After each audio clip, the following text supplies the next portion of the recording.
Would you raise your hand, please? Do you solemnly swear the testimony you're about to give in the matter now pending shall be the truth, the whole truth, and nothing but the truth? Yes, ma'am. Would you please state your full name? I'm Jeffrey Edward Epstein, and my residence address is 6100 Red Hook Boulevard in Virgin Islands. Have you ever been convicted of a crime? Yes. The sex crimes of millionaire financier Jeffrey Epstein are appalling. I was unaware that I was going to be alone with him. I thought I was going to die. More than 100 vulnerable teenagers and young women trapped in his depraved web. He started touching himself.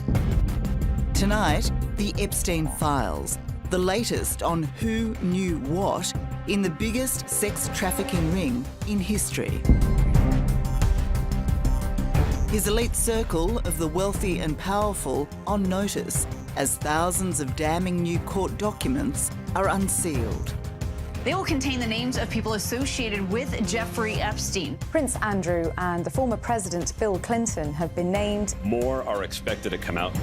In the last few weeks, they've linked Epstein to some very famous names and exposed some very sordid details.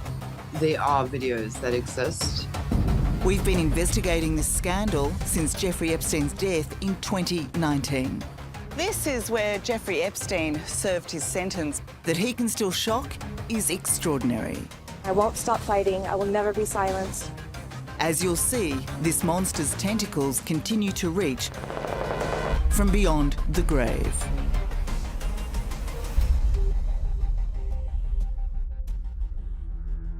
What? Refusing to answer lawyers on the grounds he might incriminate himself, Epstein thought his own silence would protect him forever. With his death by suicide in 2019 and the jailing of his former lover and right-hand woman Ghislaine Maxwell 2 years ago, Epstein's associates may well have thought the scandal was over. But after a decade of legal wrangling, more than 150 people have been publicly identified, linked to Epstein and his sex trafficking network. He was a brilliant manipulator, not just of vulnerable girls and women. He was a brilliant manipulator of powerful men. A really heinous crime on an absolutely massive scale that was allowed to continue and continue and continue.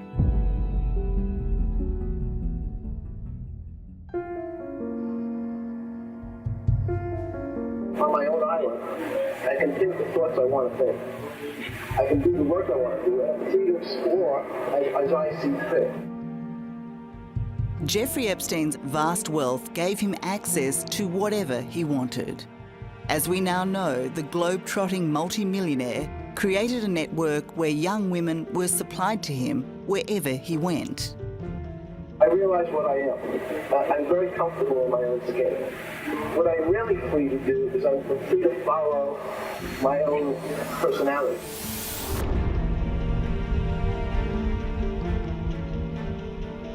And with his own plane and plush properties all over the world, he felt free to abuse in the privacy of his various homes. This is New York, this is Palm Beach, this is California, this is Paris, this is London. This is wherever Epstein was touching down. He needed to have girls on constant call. In every single state or every place that he goes to, he's already got people lined up and makers making that happen. None of this would ever have seen the light of day if it wasn't for Virginia Giuffre.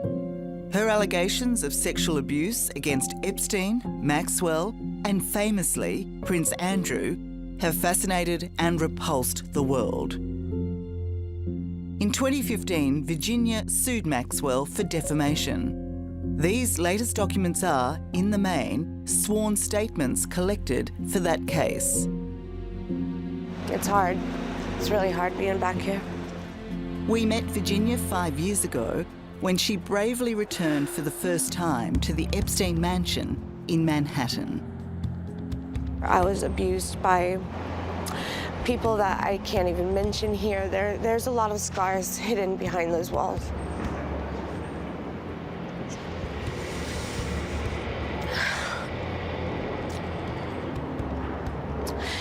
It should be ripped down. It should be burned to the ground.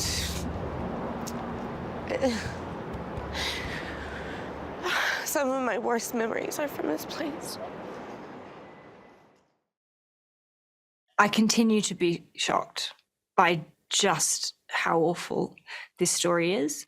The damage that was done to these women is incredibly hard to even express. This has been completely life-altering for them. It's incredibly unfair that this was allowed to happen with impunity for so long.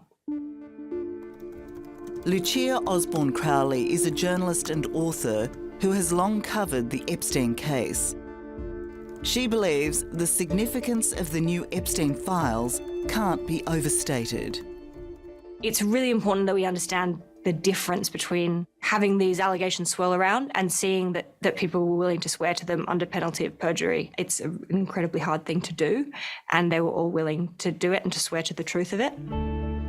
Lucia also had a front row seat when victims testified against Epstein's co-conspirator Ghislaine Maxwell when she was convicted for sex trafficking in 2022. A lot of what Jeffrey Epstein got away with, he wouldn't have been able to do without her helping to recruit, groom, and entice underage girls. But she wasn't just the organiser, was she? She was also an abuser herself.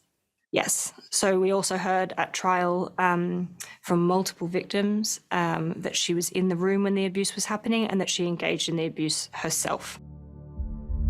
But the documents released by the court put the spotlight on the role played by others in Jeffrey Epstein's inner sanctum. The most controversial revelation comes from emails sent by Sarah Ransom, who was abused and trafficked by Epstein.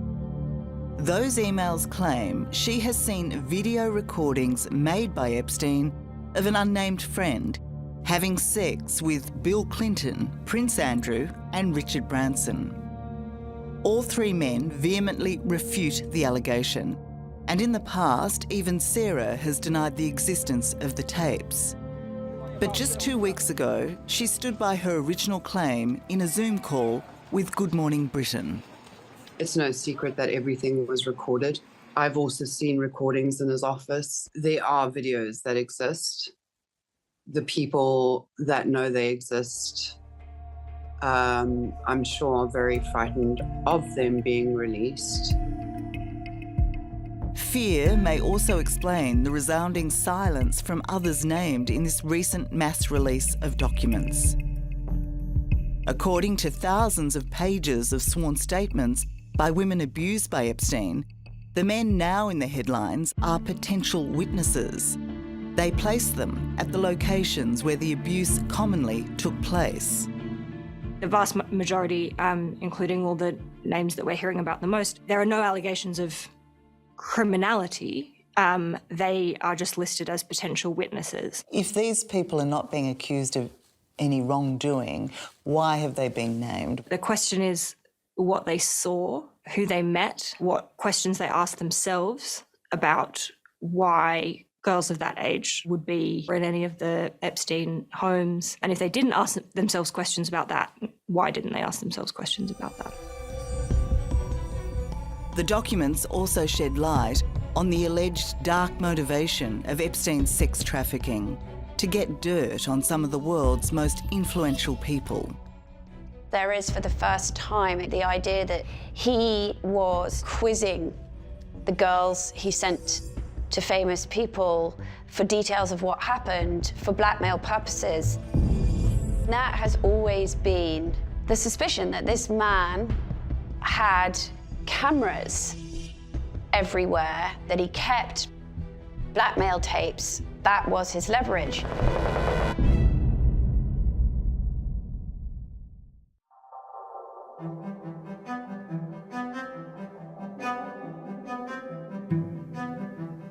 So I heard about Jeffrey Epstein sort of on the social Upper East Side grapevine in New York for a couple of years around the end of the 1990s and early 2000s.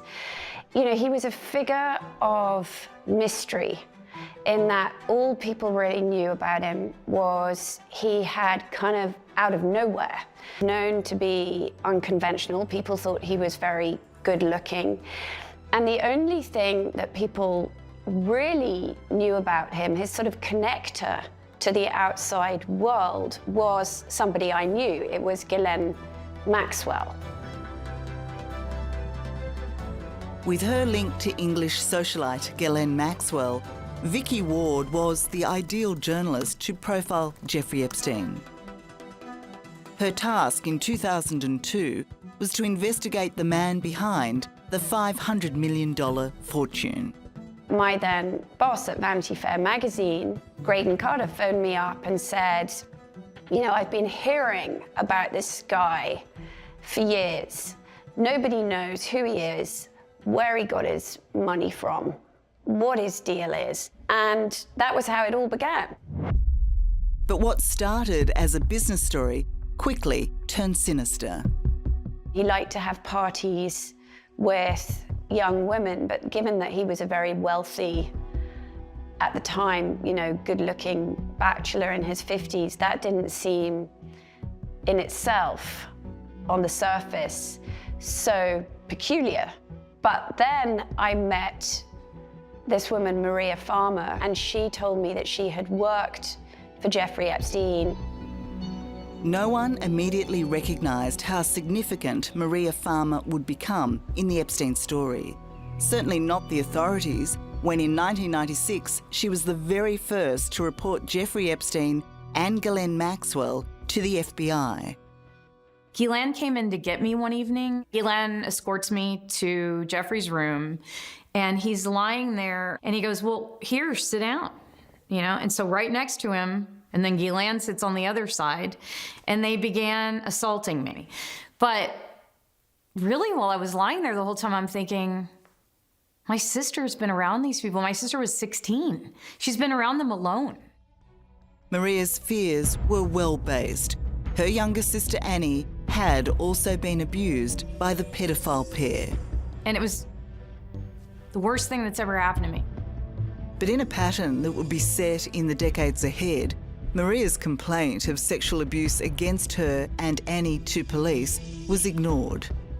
They just kept it all quiet, put it in the bottom drawer. And they were so dismissive that I just felt daunted and I stopped.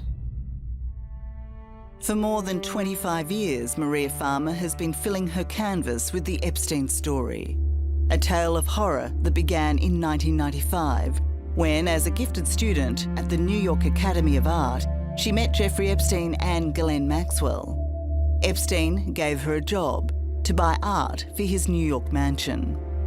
As well, she became an unwitting witness to a steady stream of teenagers and young women through Epstein's front door. And shockingly, she had direct evidence of Maxwell scouting girls for the insatiable millionaire. What did you witness? So several times I was in the car with her, and she would ask the driver to stop the car. And she'd dash across to the school or the park or wherever she was going, and she would like write down her phone number for a child, a young girl. And then I'd see that child at the house. And she'd say, they're auditioning. You know, I found a model in the park. And I thought it was really strange because I did see a couple girls in braces, and I've never seen a model with braces.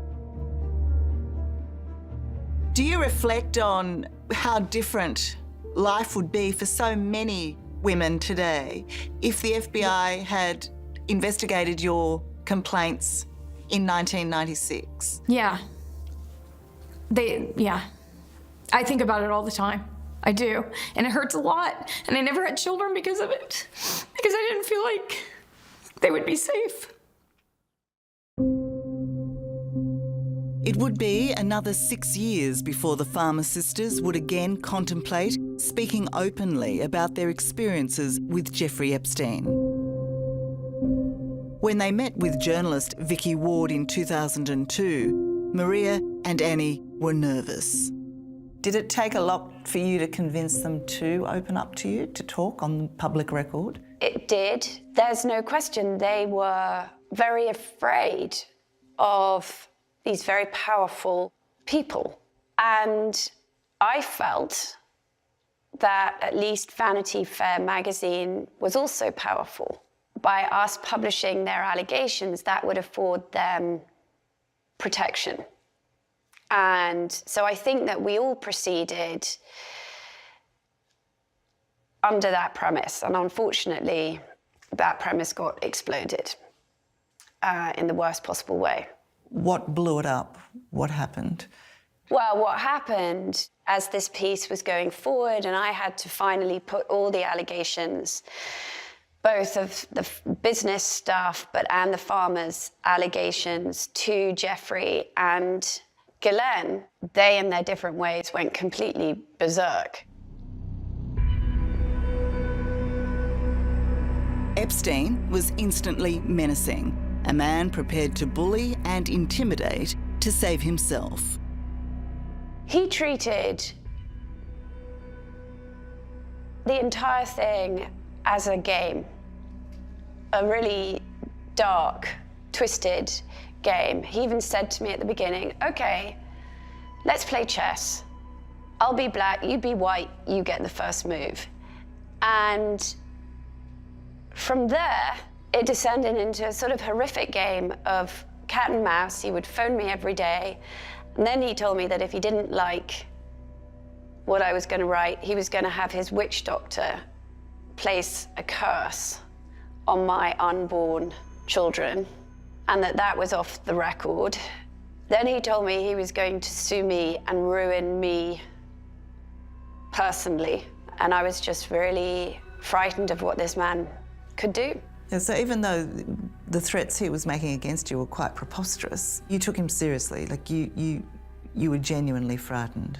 Yeah, because at the end of all of this, at the end of months of digging, meeting the farmer sisters, there was still this question mark. Who is this guy? But it only got worse when Epstein made a personal visit to Vicky's boss at the time, the editor-in-chief of Vanity Fair. Epstein got the result he demanded. Maria and Annie Farmer's allegations were cut from the story that went to print in late 2002. So as the journalist who'd uncovered these allegations and convinced these sisters to go public, what was your reaction to see that your work was not in your article? Well, I remember bursting into tears and saying to the person who was directly my editor, we've exposed these poor women. I mean, this is unconscionable. Was it a reflection also of an abuse of power? I mean, if Jeffrey Epstein's walked into the editor-in-chief's office, he wasn't there to say hello. Of course. 2002 was an era in which Jeffrey Epstein and other predators, Harvey Weinstein, were running the world. And women everywhere weren't speaking up. And the idea that two men would have a meeting after which these allegations would get pulled. I mean, in the world we live in now, that is, it's monstrous. Vicky's boss, Graydon Carter, denies being influenced or intimidated by Epstein. But either way, the Vanity Fair story didn't go anywhere near exposing the depths of Epstein's depravity. I only got the very, very, very tip of that iceberg. I didn't get to the den of iniquity that we now know was really going on behind Jeffrey Epstein's closed walls in the mansion in New York and on his island and in Palm Beach.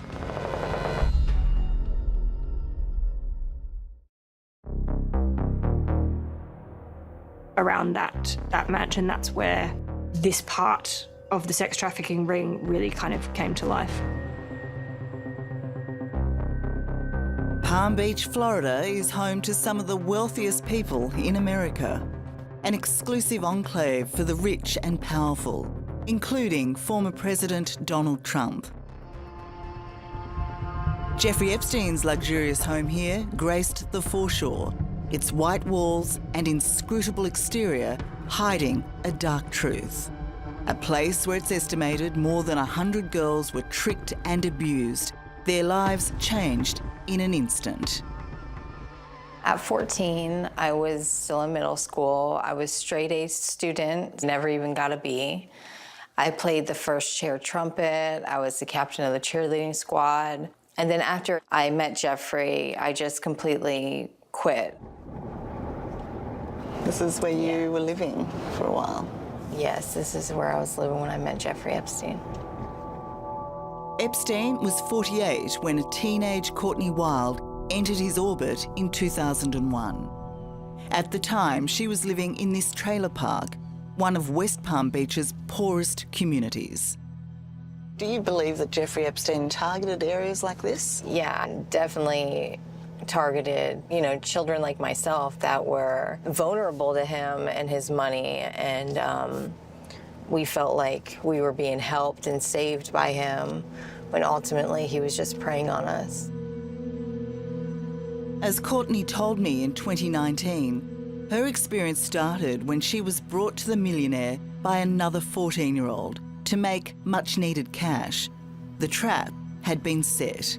What were you expecting to happen? Why did you think you were coming here?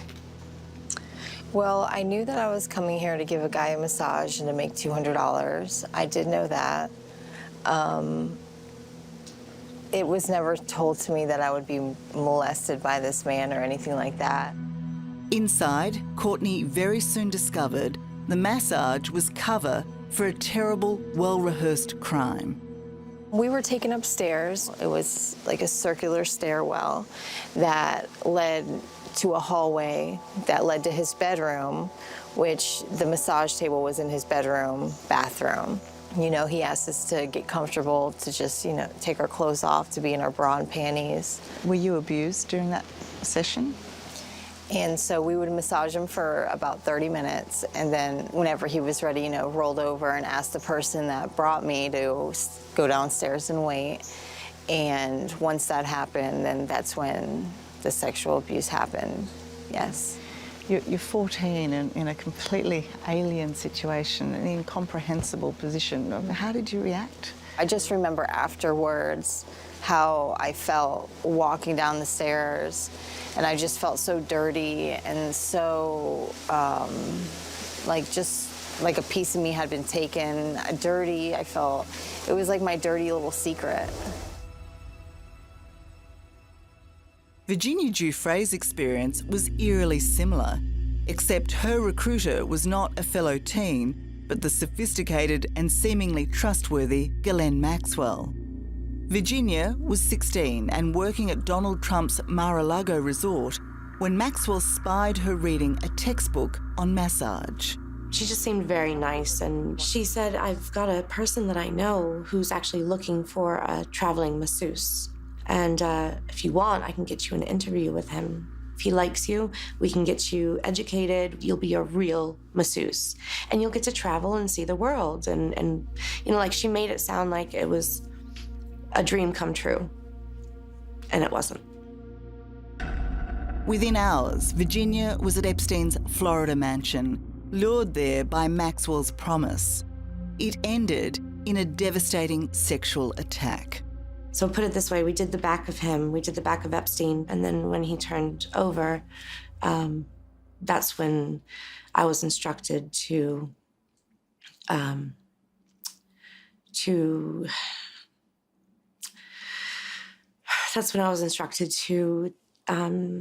undressed and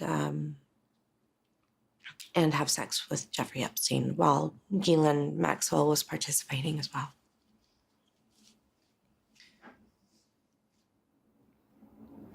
You want to take a moment? No, I'm okay. I'm okay.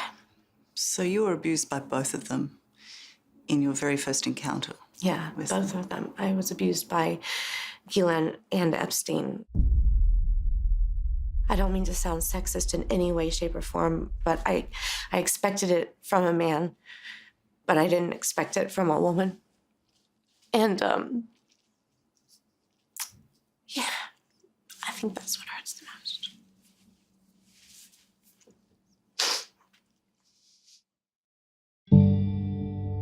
Maxwell's role as Epstein's co-conspirator, for which she is now serving a 20-year jail term, is well known.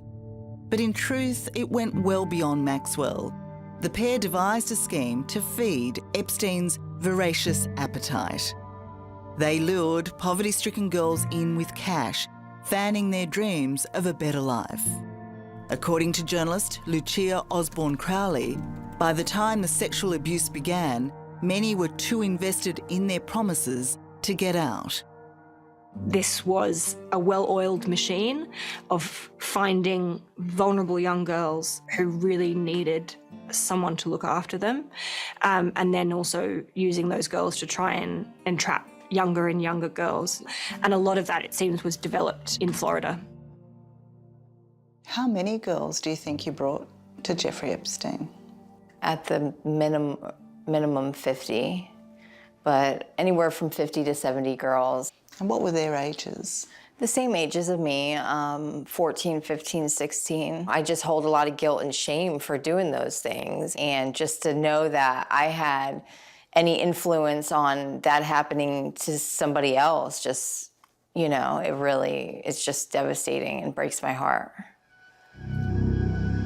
Epstein's vile pyramid scheme might have continued unchecked, if not for the stepmother of one of his teenage victims, who called the Palm Beach Police Department in 2005. It was an incident that occurred maybe like three and a half weeks ago with one of my stepdaughters. Found out that ended up being that they went to Palm Beach to a gentleman's house, and they start off by giving this gentleman a massage, and he pays them. If he likes them and he thinks that they're pretty enough, he keeps them around to do other things. Okay. So I wasn't quite sure if there was an investigation or if you guys had any word. Well, this is the first I'm hearing of it. That initial call was so alarming, the police launched an investigation. And it didn't take them long to uncover the revolting scale of Epstein's network. Did Jeff know anybody's real true age, or he didn't care? I don't think he cared. He told me the younger the better. He asked me to take my shirt off, so I took my shirt off. Okay, so were you in bra or were you topless? I ended up being topless, yeah. And he started getting a little excited about it, and he started touching himself. During the massage, did he ask you to remove your pants, or? Yeah. Police interviewed a staggering 40 victims whose ages ranged from 13 to 16.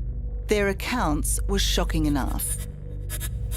But what they found in Epstein's home was a creepy insight into his depraved life.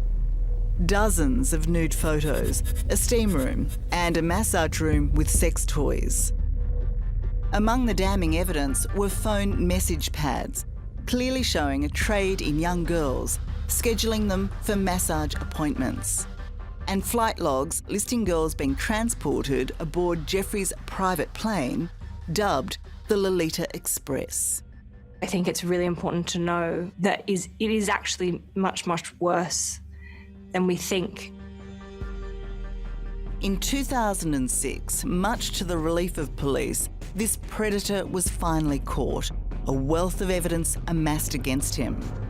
But his own vast wealth and his immense influence saw him escape charges that should have landed him in jail for life. Instead, he served a mere 13 months when prosecutors accepted his guilty plea to the minor charge of soliciting a child for prostitution. But while he was technically an inmate at the Palm Beach County Stockade, he really just slept there. It was essentially a slap on the wrist. He got 12-hour work release from prison every single day. Other journalists have described it as he just basically had to sleep in a crappy motel for, a bit over a year. For many, the most outrageous part of Epstein's plea bargain was a seedy deal he struck with the Attorney General for the Southern District of Florida. It gave Epstein and any alleged co-conspirators, known or unknown, immunity from further prosecution, supposedly forever. Worse still, none of his victims were told about the deal. How do you feel about that? To be sexually abused by a man and have the government know, and then actually, co-conspire with the perpetrator to make sure nothing happens to him is just so It just sounds unreal. Why do you think the government did that? My personal opinion about that is, you know, money, power, and I think that there was a lot of people involved in this underage minor sex ring that they were running, and I think everybody wanted it to go away. So you believe that there was a conspiracy at play here? Oh, absolutely.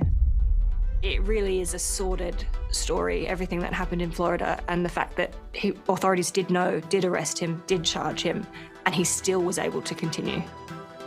And according to Virginia Giuffre, the abuse didn't stop with Jeffrey Epstein and Ghislaine Maxwell. She was not just their sexual plaything. She was now part of their international sex trafficking ring, lent out to whomever they liked. I was trafficked to other billionaires. I was trafficked to politicians, professors, even royalty. It was the elite of the world. It was the people who run the world. It was the most powerful people in the world.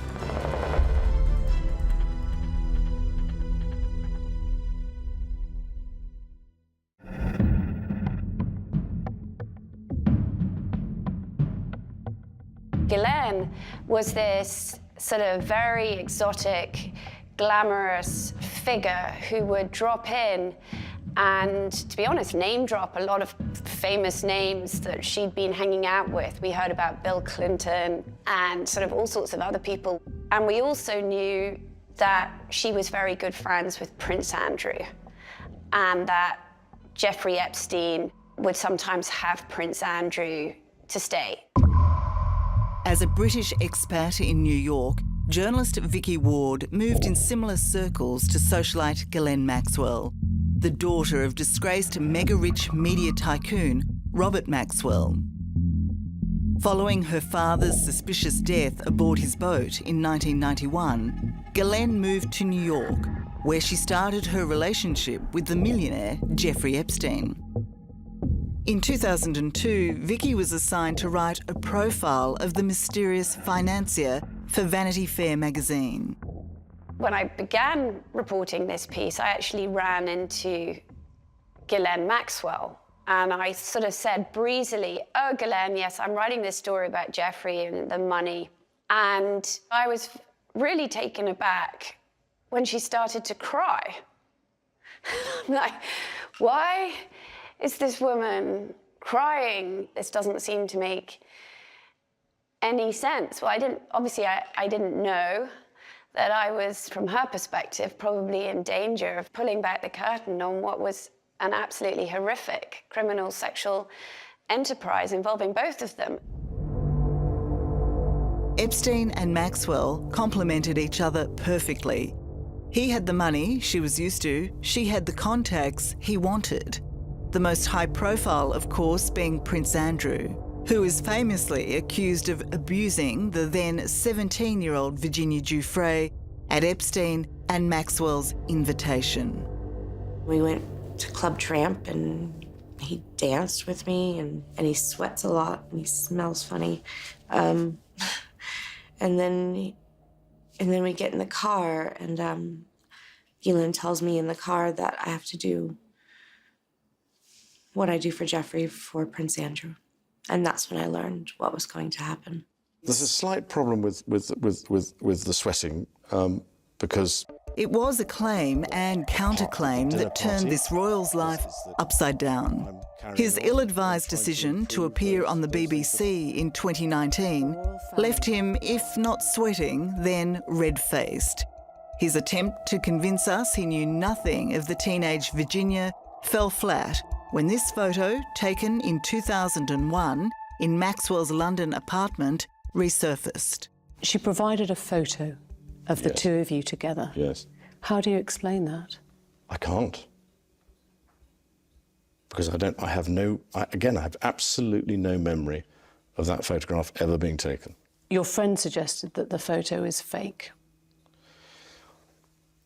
I think it's, from the investigations that we've done, you can't prove whether or not that photograph is faked or not because it is a photograph of a photograph of a photograph.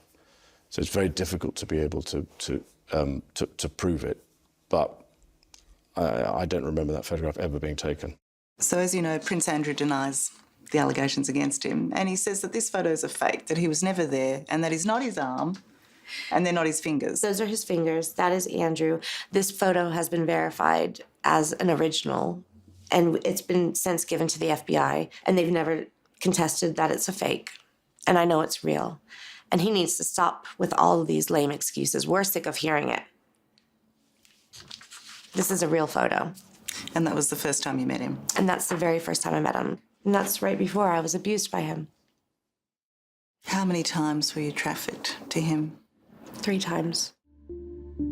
Her allegations against Prince Andrew are laid bare in the newly unsealed court documents. The disgraced royal is mentioned 69 times, and not just by Virginia. Johanna Schoberg, who was 21 at the time, claims to have had her own traumatic experience with Prince Andrew. And she says she saw the Prince and Virginia together at the Epstein mansion in New York. According to British-based Australian author Lucia Osborne Crowley, her account, given under oath, is damning of the Prince.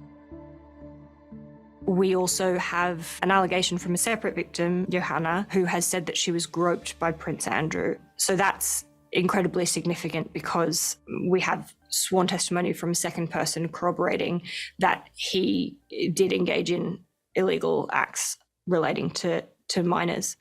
Do you expect Prince Andrew to be under further legal scrutiny? I think that certainly Prince Andrew will be facing many, many, many more questions given what we've learned in these new documents. And it's really important, I think, for the authorities to look at the fact that there is a second person who's alleging that he broke the law and whether they need to speak to those victims and other potential victims to see if there is anything that they can or should be charging him with. I wonder if you have any sense now of guilt, regret or shame about any of your behaviour and your friendship with Epstein? As far as my association with him was concerned, it had some seriously beneficial outcomes in areas that have nothing to do with what I would describe as what we're talking about today. Prince Andrew has since found regret, but continues to deny all the allegations levelled at him. He settled with Virginia Giuffre on the eve of their civil trial in 2022, reportedly for more than $15 million. In settling with her, the Prince likely thought the saga was over, but the release of these latest documents once again raises questions for him and many other Epstein associates. Those are very, very wealthy, powerful people, and so far they've escaped without many questions being asked of them. Billionaire financier Jeffrey Epstein has been arrested, charged with sex trafficking involving underage girls. He could face up to 45 years behind bars. It was a prized catch. In 2019, the roar around Jeffrey Epstein's sex trafficking ring was so loud, police were forced to act. Neatly befitting the lifestyle of a jet-setting millionaire, Epstein was nabbed on his private plane as he landed back in the US from Paris. For his most outspoken victim, Virginia Giuffre, his arrest was a gift more than 20 years in the making. I never thought it was going to happen. I honestly thought he was just going to continue to get away with it over and over and over again, just like he proved so many times. So yeah, it was like Christmas in July.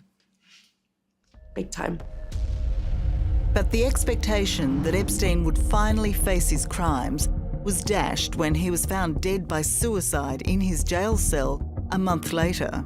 Disgraced financier Jeffrey Epstein has taken his own life. The bombshell development raising many new questions. With Epstein dead, the charges against him were dismissed, denying justice to his many victims. And his co-conspirator, British socialite Ghislaine Maxwell, became the most wanted woman in the world as she went on the run. So the idea that this woman could be involved in something as depraved and horrific as this. That was mind-boggling. As journalist Vicky Ward and the rest of the world watched on in fascination, Ghislaine was tracked down to a luxurious New Hampshire hideaway after eluding police for a year. Today we announced the arrest of one of the villains in this investigation. This day to me has been like one of the best days of my life. I have not stopped smiling and crying happy tears. And I'm just, I'm elated to know that she's where she belongs. Immediately upon Maxwell's arrest, Virginia spoke for all the victims of the sex trafficking ring. She ruined so many lives. She belongs in jail. You want to hurt kids? That's where you go. In 2022, Maxwell was convicted on 5 sex trafficking counts. The then 60-year-old sentenced to 20 years in jail. She has lodged an appeal which will be reviewed in March and continues to claim her innocence from jail, as she told her brother, Kevin Maxwell. Everyone was always asking who is the real G, who's the real Ghislaine. It's definitely not the person portrayed. I feel completely divorced from the person that people reference and talk about. And so the biggest misconception of you?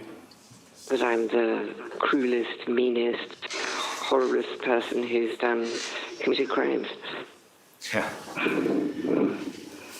And I mean, I literally haven't seen any details that are accurate. Lucia Osborne Crowley was one of the few journalists granted access to the court to report on Maxwell's trial. It was surprising that even at her own federal sex trafficking trial, she didn't appear to have a lot of humility and still was incredibly confident. And I certainly got the sense that she did not expect to be convicted. And certainly no remorse. Certainly no remorse. She basically said that she was sorry for the damage that Jeffrey Epstein had caused them, and that's all she said. With Maxwell behind bars and Epstein dead, this case appeared to be resolved. But the recent release of these court documents shows how little we still know. There are so many names that we are left with question marks about. What was his appeal? Why did some of the most powerful men in the world flock to him? What was Bill Gates doing around Jeffrey Epstein? I'd love to hear from Bill Clinton what he saw in Jeffrey Epstein. That would be great to know. In all, more than 150 names have been linked to the disgraced millionaire. But apart from some denials of any wrongdoing, the silence from those identified has been deafening.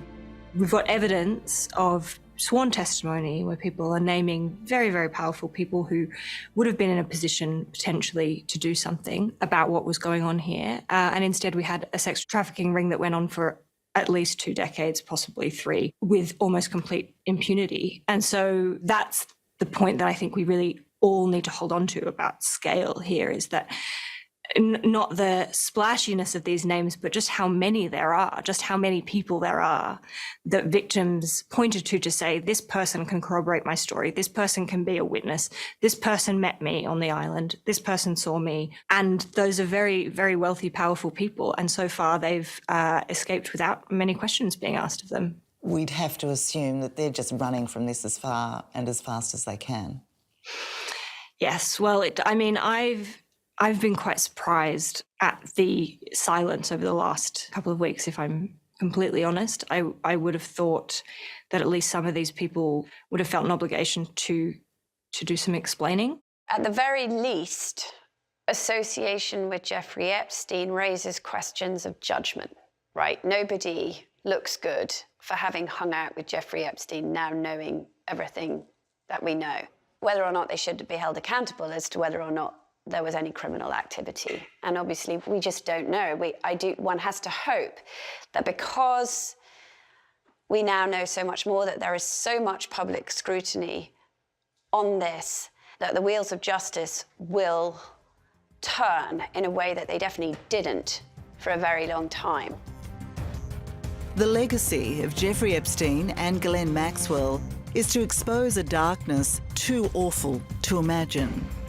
But as difficult as it is to comprehend, it would seem there's even more to be revealed. Certainly from what I know, that there are more people who aren't even on this list that either knew or potentially participated in what was going on around Jeffrey Epstein. Do you expect that others will be charged, that others will face prosecution? I very much hope so. I think it's really important to know it is actually much, much worse than we think and that we're comfortable accepting.